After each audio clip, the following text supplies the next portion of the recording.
Қайырлы күн, құрметті көрермендер. Бүгін біздің студия қонағымыз Қазақстан Республикасы Республикасы парламент мәжілісінің депутаты, заңнама және сот құқықтары реформа комитетінің мүшесі Шапақ Үнзила. Қош келдіңіз. Қайырлы күн. Сіз Монголия елінің Улан-Батыр қаласында дүниеге келген екенсіз. Қазақстанға келуге не себеп болды? Сол туралы айтып берсеңіз. Ол кезде шешімді мен қабылдаған жоқпын. Ол кезде шешімді жәнегі әкем мен шешемнің шешімі. Олардың өздерінің ойлары болды, олардың көксеген мақсаттар болды. Оның негізгісі қазіргі тілде айтады. Жаңа балаларымызды, ұрпақтарымызды өзіміздің қазақ отанына апару, қазақ еліне жеткізу, және ары қарай да өзіміздің ұлттың ортасында тәрбиеленіп өсу деп ол кісілердің мақсаты болды. Мен жаңа ғана мектеп бітіріп, жоғары оқу орнына түсіп жатқан түлек болдым. Сондықтан ата-анамыздың шешімімен келісіп келдік. Ал енді еліміздің бір қатар жетекші жоғары оқу орындарында еңбек еткен екенсіз. Мен жалпы сіздің Википедияңызды оқып шыққанмын. Көптеген дәріс беріп, үлкен ғылыми педагогикалық тәжірибеңіз бар. Сондықтан осы кәсіби кезіңіз туралы айтып берсеңіз. Иә, жалпы университетке келіп сабақ оқыған сәттен бастап мен қазақ тілін еркін меңгеріп, игеріп алдым. Содан кейін жалпы жоғарғы оқу орнында жұмыс істеп жүрген азаматшалар да өзіме қатты ұнайтын болды. Мектеп қабырғасынан бастап оқуға деген, білімге деген құштарлығым ол. Жаңа бала күнімдегі табиғатыма сіңген мінез. Университетті 5 жыл үздік оқып аяқтадым. Содан кейін бізде 5 кафедра бар болатын. Қарағанды мемлекеттік университетінің заң факультетінде әр кафедрада маған ұсыныс түсті. Қазақ тобы ашылып жатыр, қазақша оқу. Енді біз мына қазақ тобының екінші тобымын. Мен алдымда бір группа ашылған, одан кейін біздің группа жаңадан ашылған кездер ғой, 91 жылы. Сосын енді қазақ тілінде сабақ беретін оқытушылар дайындау, ол университеттің, сол факультеттің өзінің мойнында ғой. Сондықтан біздің қатарымызда жүрген, бірге жүрген достарымызға да ұсыныс болды. Соның ішінде маған 5 кафедрадан да ұсыныс түсті. Өзімнің ғылыми жетекшім, сол кезде диплом жұмысын жазғызып жатқан қазіргі Қарағанды мемлекеттік университетінің ректоры, заң ғылымдарының докторы Нұрлан Орынбасарұлы, ол кезде жас ғылым кандидаты. Ол кісі де ұсыныс жасады. Сондықтан мен ары қарай оқуға да өз ынтам болды. Солай қалдым. Ары қарай 1 жылдан кейін аспирантураға түстім. Заң ғылымдарының кандидат атағын қорғап алдым. Сосын университетте жұмыс жасадым. Ары қарай енді педагогикалық қызметке кіргеннен кейін, ол жерде өзінің де ол және карьерлық сатысы бар. Сол сатымен аға оқытушы боласың, доцент боласың. Кейін жолдасымды Астана қаласына қызмет бабымен ауыстырып, Астана қаласына келіп, қазіргі Нәрікбаев атындағы университет, сол кездегі Казгю университетінде доцент болдым, кафедра меңгеруші болдым, кейін декан болдым, проректор, декан деген қызметтерді атқардым. Одан кейін саяси қызметке тағайындалдым. Сондықтан жалпы заң ғылымының орта белінде жүрдім десем артық болмайды. Ерте кандидаттық, ерте докторлық диссертациялар қорғадым. Соның нәтижесінде жалпы заң ғылымының да жүрген ең мықты мамандармен, атақты ғалымдармен бірге жұмыс жасадым. Сол кісілерден көп затты үйрендім. Ғылымның жолымен жүру өзің кәсібіңді толыққанды түсінуіңе үлкен жәрдем тигізеді. Сондықтан менің ойымша сіз өте өзіңіздің заңгер маман қатты сүйіп жақсы көресіз. Әрине, мен бұл мамандықты өзім таңдап алдым, ешкімнің кеңесінсіз. Тіпті белгілі тұста әкем кішкене қарсыластығын білдіріп еді.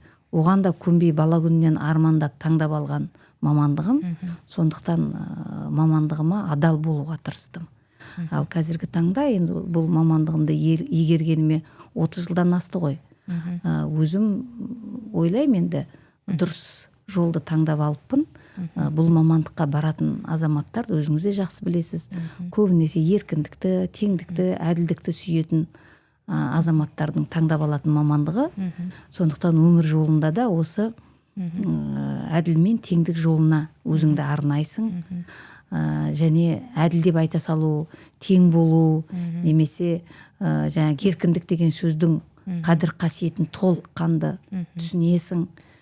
Сол бағытта қызметті істеп келе жатырмыз. Бір адамның болса да жәнегі мәселесін шешіп беріп, оның аңсап тұрған әділдігіне кішкене болса да үлесіңді қоссаң, сонда мамандығының қадірін білесің, мамандығынан белгілі деңгейде ләззат аласың. Рахмет. Қазіргі таңда сіз әлі де жас заңгерлерді тәрбиелеп келе жатырсыз.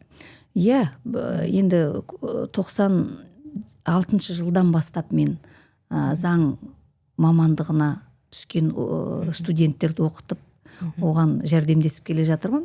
Бүгінгі таңда қай жерге барсам да, кейде тіпті шетелге барған күннің өзінде де міндетті түрде бірнеше шәкіртім алдымнан кездесіп жатады. Содан кейін қазір енді қызмет бабымен әртүрлі кәсіби ортада жұмыс жасаймыз. Түсінесіз, заңдарды талқылап жатамыз. Және сол кездерде қатысып отырған заңгер мамандардың ішінен бір 20-30% менде оқыған азаматтар болып шығып жатады. Сол оның өзінен де сен бір риза болып ләззат аласың. Әрине, себебі олардың өзіңмен иық тіресіп, оның бәрінде сені мақұлдап басын шұлғып изей бермейді ғой. Кәдімгі кәсіби деңгейде өзіңмен пікір таласады. Кейбір кезде олардікін тыңдап отырасың. Мынау күнделікті жүріп атқан практикада бұндай ерекшеліктер пайда болған екен осы салада деп тоқтап, оны тыңдап, онымен ақылдасып, кейін тағы да кішкене талдайық деп жатамыз. Осының барлығы саған әлі де кәсібіңден жетілдіру керек екендігін, олардың ойынан нәр алып отырасың. Жақсы, рахмет, көп керемет.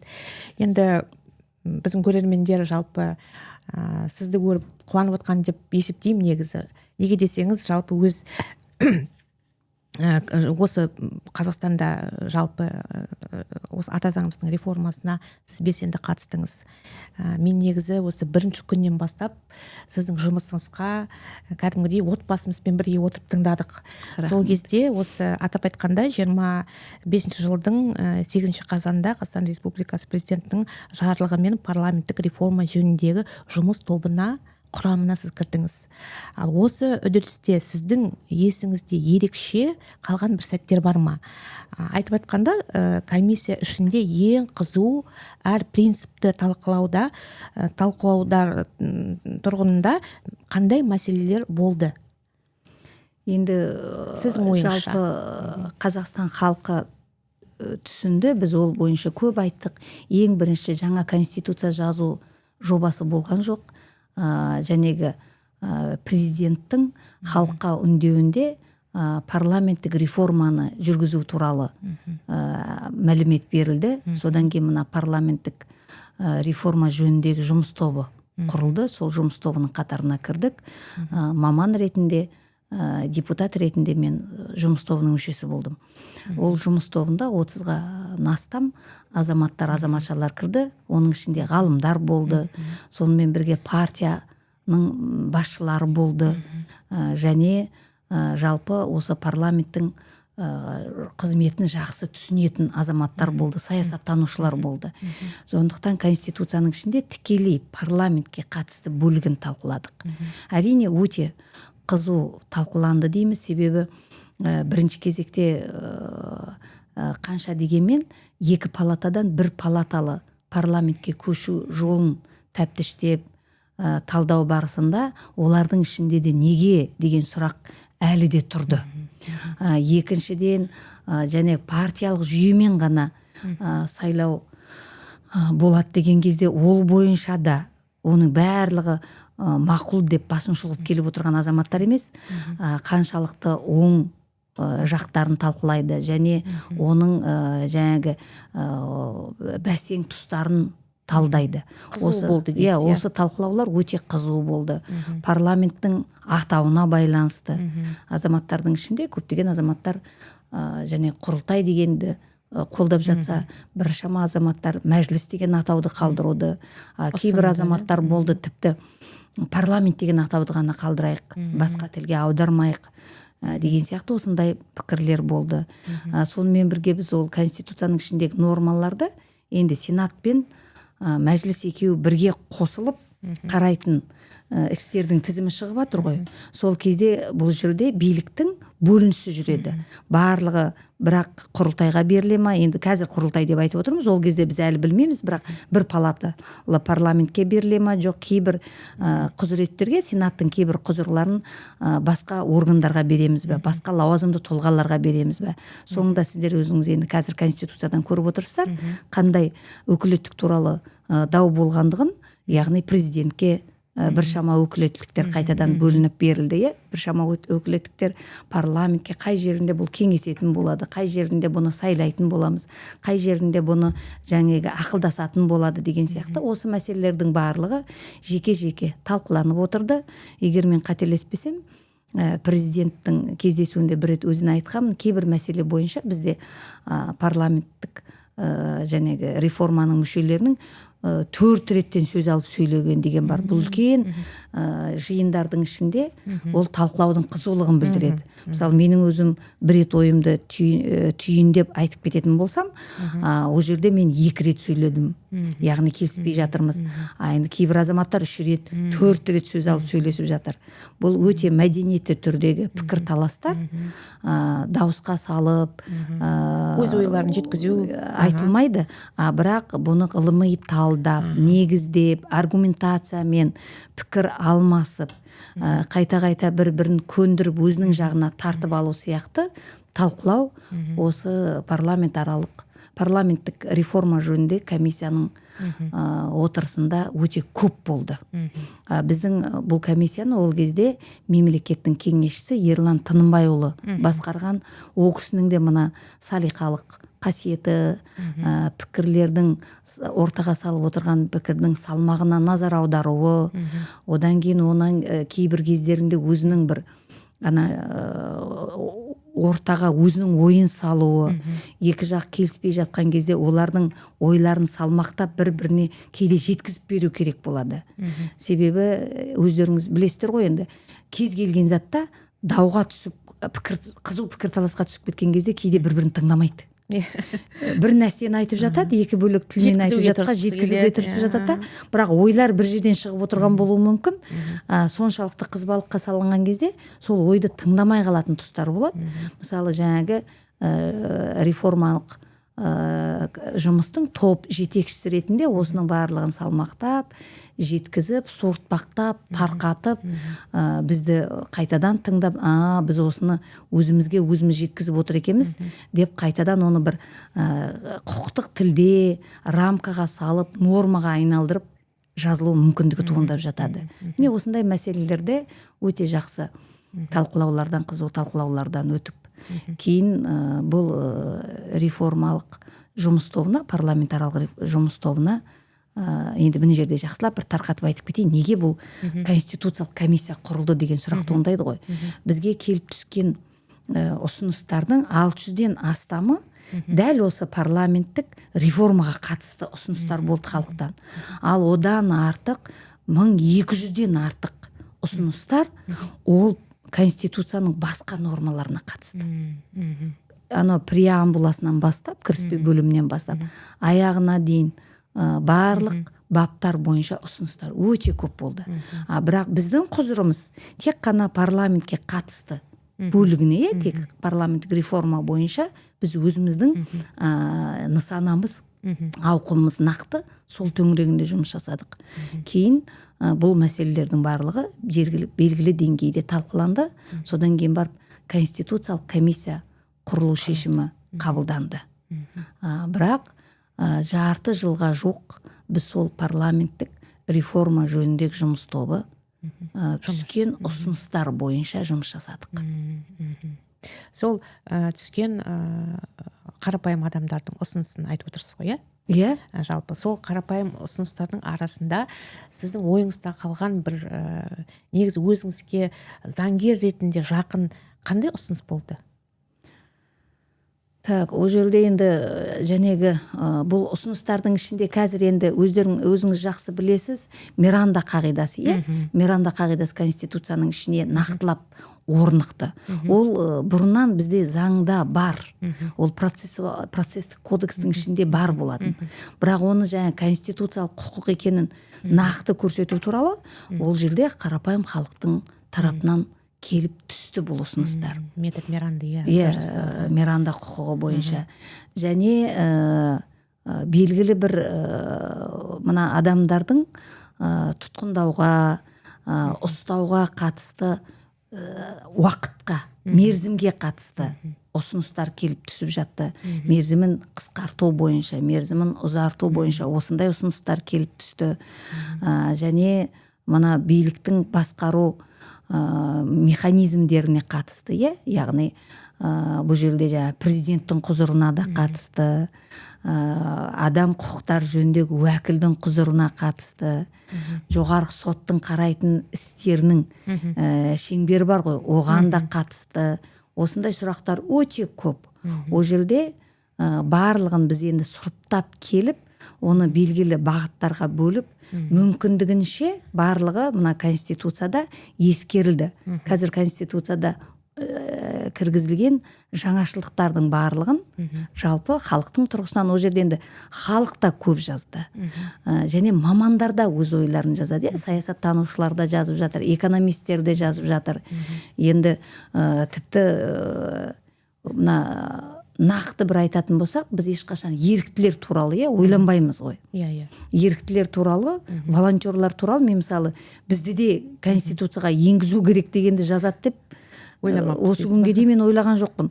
Ол шын мәнінде сондай ұсыныстар келді.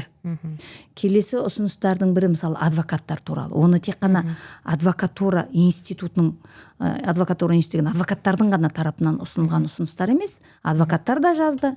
Бірақ жай қарапайым халықтың да ұсыныстарының ішінде бұл болды. Керемет.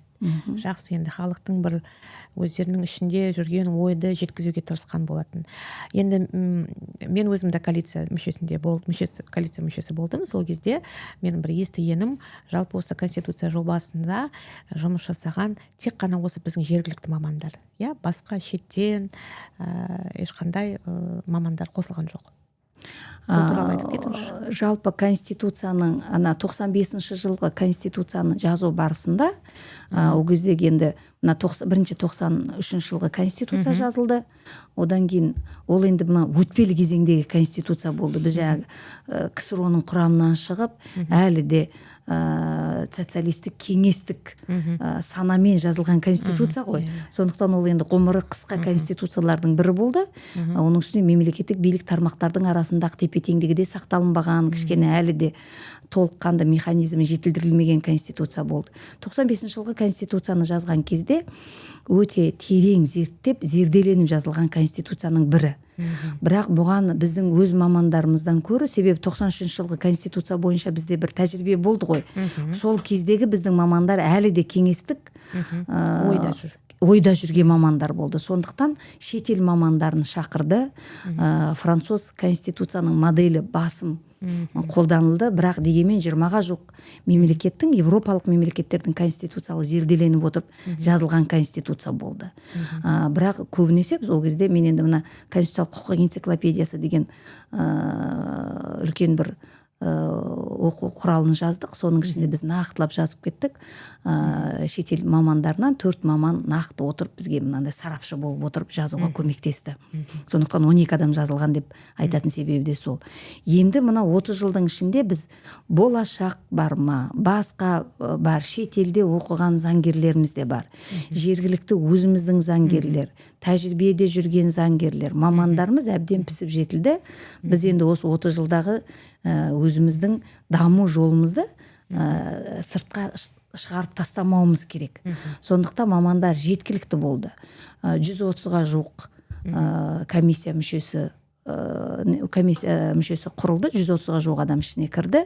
Соның ішінде әртүрлі мамандар бар. Жастар да болды, жасы үлкен академиктер де болды, және заң ғылымдарының докторлары болды, саясат тану ғылымының докторы болды, экономика ғылымдарының докторы болды.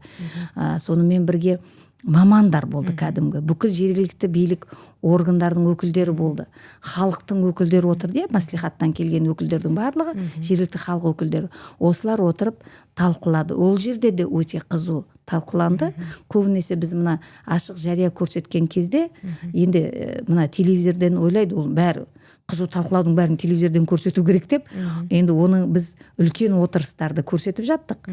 Кішігірім ішіндегі бөлініп, 3 топқа бөлініп талқылау, барлық жаңа халықтан келіп түскен 10 мыңға жуық ұсыныс бар ғой, соны осы 3 топқа бөлдік. Сосын сол ұсыныстардың бәрін талдау, ол басқа кіші залдарда болып жатты. Содан кейін алып шығамыз да ең негізгі ұсыныстарды уже үлкен отырыста ортаға саламыз. Осы талқылауды көрсеттік. Сондықтан бұл біздің өзіміздің ережемізбен, өзіміздің менталитетімізге сәйкестендіріп жұмыс жасаған, 20-30 жылға жуық жасаған конституциямызға жасалынған талдаудың негізінде құрылған, барлық халықтың бүкіл ұсынысы ескерілген конституция, қазір конституциямыз. Жақсы, рахмет. Мен өзім қанағаттандым жауабыңызға. Неге десеңіз, бұл тек қана мені жалпы азаматша ретінде, заңгер ретінде мен түсінемін. Бірақ жалпы халықтың естігені дұрыс деп есептеймін. Сондықтан сол сұрақты қосымша қылып қойдым. Ал енді қазір негізгі тақырыбымызға көшейік. Енді заң және тәртіп аясында кездесуіміз бүгін. Енді кейінірек тоқтап кетсек, бүгінде мемлекет басшысының бастамасымен елімізде заң мен тәртіп жобасы 1 жылдан асты жұмыстар жасап жатқанымызға. Сіздің ойыңызша заң және тәртіп қағидаты күнделікті өмірде нені білдіреді? Қосымша тағы да 1-2 сұрақтар бар, қойып кетейін, сіз толығырақ жауап бересіз. Неліктен бұл тақырып қазіргі таңда Қазақстанда ерекше өзекті болып жатыр? Ал енді сіздің ойыңызша заңға сай өмір сүру қиын ба, әлде қалыпты жағдай ма жалпы халыққа?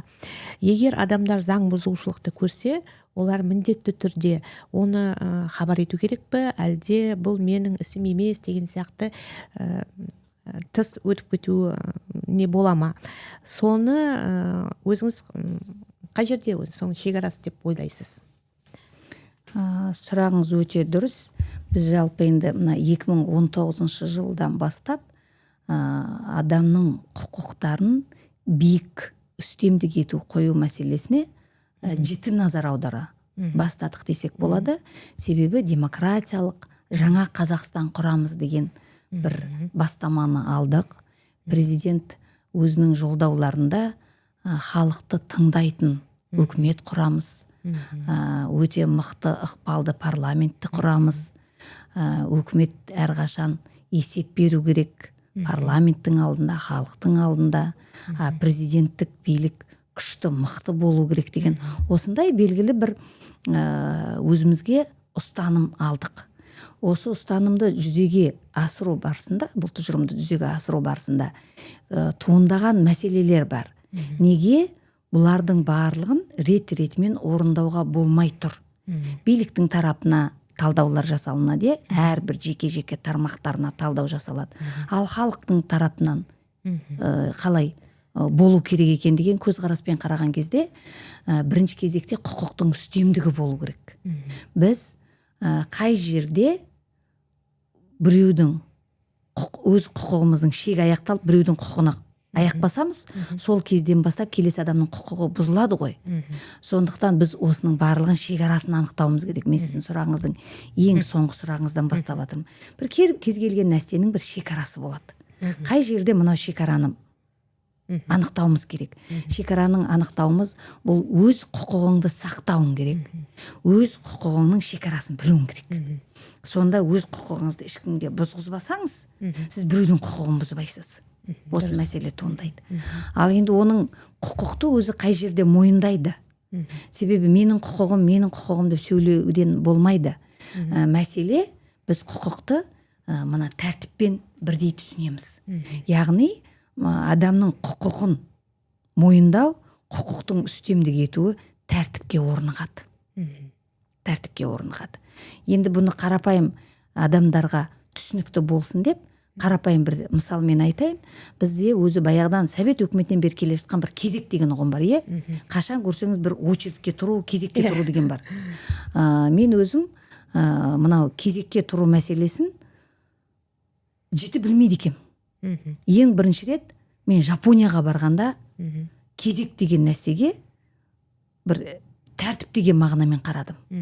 Себебі ол жерге барсаң, жәнеге жаяу жүргіншінің жүретін бағдаршамға келіп тоқтайсыз. Сол жерде адамдар тұрған кезде мына бірдеңенің кезегінде тұрған сияқты ұзын болып очередь болып тұрады. Бір бүйтіп келе жатқан кезде тіпті ойымда түк жоқ. Мына келе жатырмын да мен бағдаршамға қарап келе жатырмын. Жасыл жанып тұрма, қызыл жанып тұрма, сары жанып тұрма деп бағдаршамға жасып келе таста, ана жолға жақындап бүйтіп жолдың жиегіне келдім да. Сөйтіп жолдың жиегіне келсем, маған адамда бір түрлі қараған сияқты болып, бір көздің қарасын сезініп бүйтіп қарасам, ол жолдан өтетін адамдардың бәрі кезекте тұр екен. Мен инерциямен, өзімнің қалыптасқан нәрсеммен жолдың жиегіне келіп қалдым да. Үйреншікті әдетімен. Бұлай тез арада қарап қайтып ары қарай артына барып тұрдым. Бірақ ішімде әлі бір келіспеушілік тұр. Ол немене кезекте тұратын бар? Ана жерде біз қалай бүйтіп өте кетуге болады. Өтіп кетеміз ғой бүйтіп.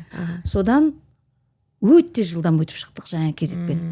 Тық деп өзі жапондарды көз алдыңызға елестетіңіз. Біз де солардың темпісіне түстік та, тық деп жаңа уақыттың ішінде өте тез өтіп кетіп қалдық. Тура сол сияқты метроға кірген кезде бір ізбен түседі, бір ізбен шығады, ол тәртіп. Ал біз ешкімнің құқығын бұзған жоқпыз. Біреу бірінші келіп тұр, біреу екінші келіп тұр, біреу үшінші келіп тұр. Біз кеуделеп бір-бірімізбен жәнегі таласқа түсеміз. Ана жерге барып аламыз да, неге екенін білмеймін, жолдың жиегіне әлі де солай ғой енді. Міне сол мына заңмен тәртіп дегеніміз сол. Заңда сізге құқық беріледі. Сол құқығыңызды орындауыңыз керек, бірақ бұл жерде әр қашан ішіңізде бір мына жүйелі ретті тәртіпке бағынуыңыз керек. Егер біз заңмен тәртіпке бағынатын болсақ, онда біз өзіміздің құқығымыздың үстемдігін көрсете аламыз. Енді ары қарай міне Конституцияның өзінде біз қазір преамбулада заңмен тәртіп қағидатын ұстана отырып, әділетті Қазақстанды құрамыз деп жаздық. Және ары қарай адамдардың құқықтары мен бостандықтарын жәнегі мүлтіксіз сақтаймыз деп жаздық. Міне осының бәрін орындау үшін қалай орындалады? Қалай біз адамдардың құқықтары мен бостандықтарын мүлтіксіз сақтаймыз? Онда заң мен тәртіпке бағыну керек. Кім болсаңыз да, яғни чиновник болсаң да, жай қарапайым азамат болсаң да, немесе мына жерде бір беделді бизнесмен болсаң да, мына жерде бір жәнегі мүмкіндігі шектеулі азамат болсаң да, тек қана заңмен, заң бойынша сіздің құқығыңыз бар, заң бойынша сіздің міндетіңіз бар, заңда көзделген сіздің бостандығыңыз бар, бірақ соның барлығына әрбір адам тәртіппен қарау керек. Тәртіппен тұрсаңыз, осының барлығы үстемдік ете алады. 2019 жылдан кейін жаңағы президенттің негіз күшті президент, есеп беретін үкімет, жәнегі ықпалды парламент тұжырымдамасы бекітілгеннен кейін келесі президенттің жарлығы заң үстемдігін орнықтыру бойынша болды. Одан кейін барып заңмен тәртіпті ұстанатын қоғам құру мәселесі. Сонда біз әр адал азаматты да көре аламыз. Мен әрқашан айтам, адалдық негізі адамның өзінің бойында болу керек. Адам өзінің адам деген қасиетіне адал болатын болса, сосын ішінен біздің заңда көзделген ережелерге бағынатын болса, соның тәртібін сақтайтын болса, онда біз алдымызға қойған мақсаттарды орындаймыз. Бүгінгі қабылданған Конституцияның көздеп отырған мәселесі де осы. Көп рахмет жауаптарыңызға. Жалпы менің ойымша, мен өзіме бір жақсы бір ойларды түйіп алдым сіздің жауабыңыздан. Неге десеңіз, заң мен тәртіпті, енді мен өзім заңгер болғандықтан көп жағы балдардың, кәмелетке толмаған балдардың құқығын қорғаушы ретінде кездесіп жүргенде осыны да айтып жүремін. Негізі бұл деген бір жылдық қағидат емес, бір жылдық тұжырымдама емес, бұл өмір бойы біздің жас ұрпақтарға тәрбие қалатын тұжырымдама деп есептеймін. Неге десеңіз, қазіргі жастар көбісіне енді заң бұзушылыққа жол беретіндер де бар ғой. Ал енді ол мәселе отбасынан басталады. Отбасында егер әр отбасының өзінің конституциясы бар, өзінің уставы бар, өзінің ережелері бар деген сияқты. Сол жерде тәртіп болса, онда заңды да мүмкін сыйлап өзінің құқығын және міндеттерін білетін болашақ болады деп есептеймін негізі. Жалпы ең соңғы менің сұрағым, әділетті Қазақстанда қалай елестетесіз? Енді сіздің ойыңызша заңға бағыну әр азаматтың ішкі қағидаты ма? Жаңа мен өзім айтып кеттім ғой. Ал енді жалпы осы сұхбатымызда соңғы сұрақ, соған жауап берсеңіз. Жалпы өзіңіз ойыңызды айтып кеттіңіз. Әр енді отан отбасынан басталады, немесе мемлекеттің ішіндегі ең негізгі ячейка бұл отбасы, жанұя. Сондықтан отбасында ұстанатын қағидаттар мен ережелер, ол да әрбір адамның орнына байланысты тәртіппен орындалу керек. Әке әкенің орнында отыру керек. Ана ананың орнында отыру керек. Бала баланың орнында отыру керек. Әке баланы жақсы көру керек па? Жақсы көру керек. Әке балаға орындайтын өзінің міндеттері бар ма? Соны орындау керек. Ана балаға қамқор мейірімін көрсету керек па? Оны көрсету керек. Ананың өзінің міндеттері бар ма? Оны орындау керек. И баланың да талапына, балаға да қойылатын талаптар бар, ережелер бар. Тура сол сияқты мемлекеттің ішіндегі барлық мемлекеттің билік органдары өздерінің заңда көзделген құзыреттер бойынша, құзырлар бойынша қызметтерін атқару керек. Ол заңда нақтылап жазылып берілді, сол тәртіппен орындалу керек. Сонда әрбір азаматтар, мемлекеттік органдар, мемлекеттік органның басшылары, содан кейін халық осы қарапайым адам осының барлығы мына жүйедегі өз орнымен, өз ретімен, тәртіппен өмір сүретін болса, онда біз әділетті Қазақстанды да құра аламыз, жәнегі теңдік бостандыққа, еркіндікке де толыққанды қолымыз жетеді. И ең негізгі мақсатымыз жақсы өмір сүру ғой. Сонда біз бейбіт, бір-біріміздің құқығын бұзбайтын, шекарасына қол сұқпайтын, сондай жақсы қоғамда өмір сүре алатын боламыз. Ол енді біздің президентіміздің ұстанып отырған, жәнегі мемлекеттің ұстанып отырған негізгі қағидаты. Ең соңғы мақсаты Қазақстанның әрбір азаматы жақсы, бай, қуатты, дәулетті, сауатты өмір сүргенін қалаймыз. Кез келген қызмет алған кезде мемлекеттің беретін қызметтері болсын, бизнес өкілдерінің көрсететін қызметтері болсын. Және айттым ғой, жай ата-ана ретінде барлығы тиісті, сапалы және өте көңілге қонымды болу керек. Сонда ғана адамдардың көңілі тоқ болады. Енді осының барлығын орындалуы қайтадан келіп біздің заңмен тәртіп қағидатын әкеп тірейді. Сондықтан әрине заң құқық үстемдігі болу керек. Кез келген қызмет, кез келген әрекет сапалы, сауатты жасалыну керек. Ішінде жанашырлық болу керек. Кімге бағытталып отыр, қандай ортаға бағытталып отыр, кімді көздеп отыр, осы азаматтарға нақты жанашырлықпен арналған болу керек. Оны қабылдап отырған адам да, қабылдап отырған азамат та, қабылдап отырған орта да оның көздеген мақсатына сәйкес алып, сол тәртіппен орындау керек. Сонда біз демократиялы, әділетті Қазақстан боламыз. көп рахмет жауабыңызға. Негізі өте жақсы сұхбат болды деп есептеймін. Бірақ мен енді бір сұрағым бар, қоя алмай кете алмаймын. Неге десеңіз, бұл негізі енді мен өзім жаңағы Қазақстан отбасы институтының нығайтып жүрген, қалыптастыруға көмектесіп жүрген бір азаматшасы ретінде осы конституцияда, жаңа конституциямызда негізгі осы Қазақстан Республикасының отбасы институтының әрі қарата дамуына үлкен бір блок жазылған деп есептеймін. Ал енді сіздің ойыңызша осыны әрі қарата алып кету үшін, жеткізу үшін бізде қазіргі таңда енді мына практикадан айта аламын, көптеген отбасылар ажырасуға жол береді. Көптеген балдар шырылдап немесе анасының қолында жалғызбасты ана болып бағады. Негізі арасында жалғызбасты әкелер де бар.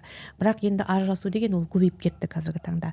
Осы конституцияға сәйкес, жаңа конституциямызға ала жасақ заңды күшіне енгеннен кейін ең басты қандай өзгерістер енгізу керек деп есептейсіз? Қосымша осы біздің отбасы институтын қалыптастыру мақсатында. Жалпы мына конституция қабылданғаннан кейін өздеріңіз білесіздер, президенттің жарлығымен және отбасы омбудсмені тағайындалды. Отбасы омбудсмені болған бұл жәнегі парламенттің заңнама, сот және құқықтық реформа комитетінің төрайымы Снежана Валерьевна Имашева. Бұл енді мына конституцияның жүзеге асырылуының негізін қалап атқан қадамдардың бірі. Мен ол кісімен бірге жұмыс жасаймын, білесіздер. Сұрақ қойдым, осы таяуда ғана сұрадым. Сіз омбудсмен болғаннан бастап қандай сізге көп өтініштер келіп жатыр ма, хабарлар көп түсіп жатыр ма? Ол кісі енді бұл институттың негізін қалап жатыр ғой. Сондықтан өте көп жұмыс мемлекеттік органдармен ақылдасып, өзінің жұмыс жоспарларын құрып жатыр. Бірақ айтады, өте көп телефон соғылып жатыр. Себебі отбасына байланысты мәселе бізде тек қана ажырасуға мәселесі ғана емес, сонымен бірге отбасының мүшелерінің ішіндегі құқықтық қарым-қатынасқа да байланысты сұрақтар көп. Біз конституцияда нақты көрсеттік осы жол, некеге тұратын азаматтар, ер мен әйел адамдар екеуі тең, олардың құқықтары осы отбасының ішінде тең болады. Неке құрудың алдында да екеулерінің жәнегі ерікті келісімінің негізінде құралады. Сондықтан екі азаматтың тең екендігін нақтылап жаздық. Өздері неке құратын кезде ақылдасып, кәдімгі екі жақтан да келісім берген болу керек. Бұл одақ және бұл одақты мемлекет бірінші кезекте қорғайтын, мемлекет кепілдік беретін нақтылап жаздық. Енді осы бойынша белгілі бір қосымшалар болады. Міне ең бірінші қадам жәнегі отбасы жөніндегі омбудсмен. Екінші үлкен мәселе бұл жәнегі кімде кім болсын, біз енді қазір өйтіп айтпауымыз керек, әйел адамдар деген тапталып жатыр, немесе ер адамдардың құқығы ғана тапталып жатыр деген жоқ біз. Егер де ол одақтың ішіндегі мүшелер бір-бірін тең санамаса, міндетті түрде құқықтың бұзылуына әкеліп соқтырады. Егер екеуі бір-бірін мен бірдей санаспаса. Сондықтан осы мәселеге байланысты қазір бұлардың құқықтарын түсіндіруге, жаңа отбасы құрылғаннан кейін олардың басында кішкене құқықтық көмек көрсету керек. Және бала дүниеге келгеннен кейін баланың асырауына да байланысты, баланың жәнегі құқығын қорғауға да байланысты. Бізде неге екені белгісіз, тек ажырасқан жағында айтпауымыз керек. Кейде бір мектепте балалардың құқығы бұзылып, өзіңіз енді осы өңірдегі бала құқықтары жөніндегі уәкілсіз ғой. Бір баланың мәселесі көтерілсе, мектепке барсаңыз, мамалар жүгіріп жібереді. Кейде ойлайсың, бұл балаға дәл әкесі келгенде баланың өзінің де құқыққа деген көзқарасы басқаша болатын беді. Себебі бұл әкесі мен шешесі бірге тұрса тіптен жақсы. Яғни семья болып мына баланың құқығын қорғап тұр. Семья болып бұл мәселені көтеріп жатыр деген сияқты. Міне осындай мәселелер бойынша әлі де көптеген семинарлар өтеді. Менің докторанттарым, докторлық жазып жүрген азаматтар басқа мемлекеттерде де оқиды. Осы таяуда ғана Түркия мемлекетінде әйелі босанған кезде күйеуіне 5 күндік демалыс беру туралы заңға өзгеріс енгізілді. Көрдіңіз ба? Қызық. дәл осы мен де ойлаймын, бізде жігіттер бар, жас жігіттер бар, әйелдері роддомға кетіп қалады, таңертең күйеуі шапқылап жұмысқа келеді, сол көңілі алаңдап тұрады. Енді қанша дегенмен ана жерде бала дүниеге келіп жатыр, әйелі кетіп қалды. Әйел адам роддомға барғаннан кейін жанашыр кімді іздейді? Күйеуін іздейді ғой. Оның барлығы партнерлық босануға партнер болып бара бермей, серіктестікке. Көп мемлекет қызметшілер, енді біз көбіне соны көреміз, олар жұмысқа келіп, сосын кейде бір жылы шырай танытатын, бізге айтады, әйелім босанып жатыр еді, кішкене уайымдап жүрмін деп. Ал енді мен кеше сол заңның шыққан қабылдаған кезде мен ойлап қоямын, расымен неге ол күйеуі де барып жанында уайымдап бірге тұрмайды? Иә, босануға серіктестік болмай-ақ қойсын, жанында қолдау білдіріп тұрсын. Босанып мамасы және анасы баласымен үйге шығып келгенде басынан бастап жөргегін беріп, қасында бір сорпасын бірге берісіп болсын. Сіз де анасыз, мен де анасымын. Бірінші баланы төсімізге алып, емізген сәттен бастап аяқ қолымыздың бүкіл тамырымыз ауырып, енді ол бірінші өте қиын ғой. Бұлай табиғи заңдылық деп қана қарай саламыз біз оған. Шын мәнінде бұл жас қыз балалардың басынан өтетін өте ауыр психологиялық кезең. Оны қасында әкесі де көрсе қалай болатын еді? Сондықтан мен ойлаймын, бұндай заңдыңға ұсынылатын өзгерістерде болатын шығар. Мысалы, мен ондай жобаны қолдайтын депутаттардың қатарына жатар едім. Рахмет. Осы Снежанна Валерьевнаны көп жылдар танимыз. Мен де ол кісіні құттықтағанмын осы лауазымға ие болғаннан кейін. Ал енді мен өзім осы былтыр ғана біздің жергілікті маслихат депутаттарының арасында фракцияға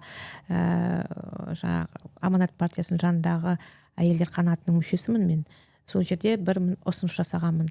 Негізгі біздің елімізде осы отбасыға отбасыны құруға дайындайтын, жастарды дайындайтын мектеп жоқ. Егер сондай мектеп болса, жаңа өзіңіз айтып өттіңіз қой, бұл жерде жаңағы ата-ана болуға дайындық болу керек отбасыларға. Тек қана отбасы құру емес, ата-ананың қандай құқықтары бар, қандай міндеттері бар, балдарды қалай тәрбиелеу керек, қалай балдардың өсуіне, тәрбиесіне белсенді ата-ананың қатысуы керек екені туралы бізде көбісіне айтылмайды. Сіз айттыңыз қой, жаңа көбісіне анасы жүреді деп, иә? Ал енді сіз де анасы, мен де анамын, жаңағы ата-аналар жиысына барғанда 90% аналар отырады. Әкелердің жаңағы рөлі шамалы төмендеп кеткен сияқты. Сондықтан сіздің ойыңызша бұндай мектепті ашу біздің елімізде мүмкін ба? Ойыңызбен 100% келісемін. Бірақ енді қоғам жаңарып, қоғам өзгеріп отыр. Қазір мына сіз екеумізде подкаст отырмыз ғой.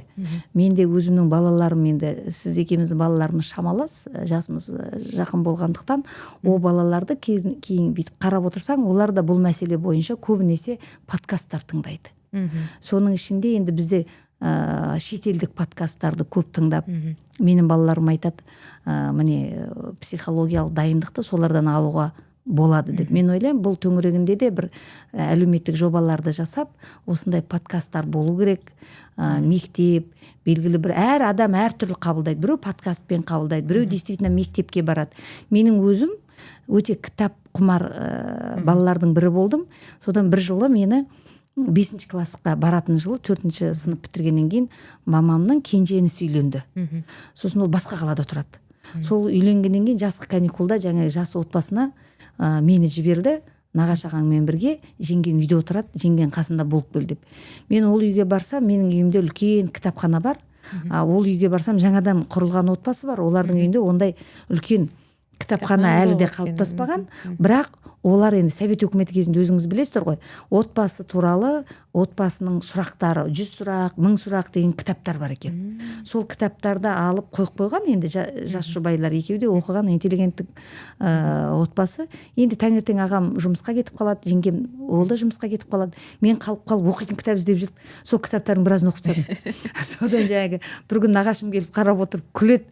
Сені біздің үйге келеміз деп, сен тіпті жаңағы отбасы құруға дайындық адам болдың ғой. Соны әкем келгенде айтып жатыр біздің үйде. Сосын барып кітап алып берді дүкеннен.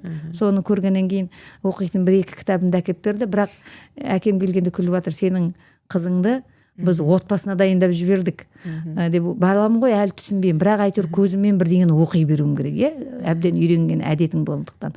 Сондықтан өзімде тұрмысқа шыққаннан кейін ең бірінші сол отбасына қатысты кітаптарды алып оқыдық.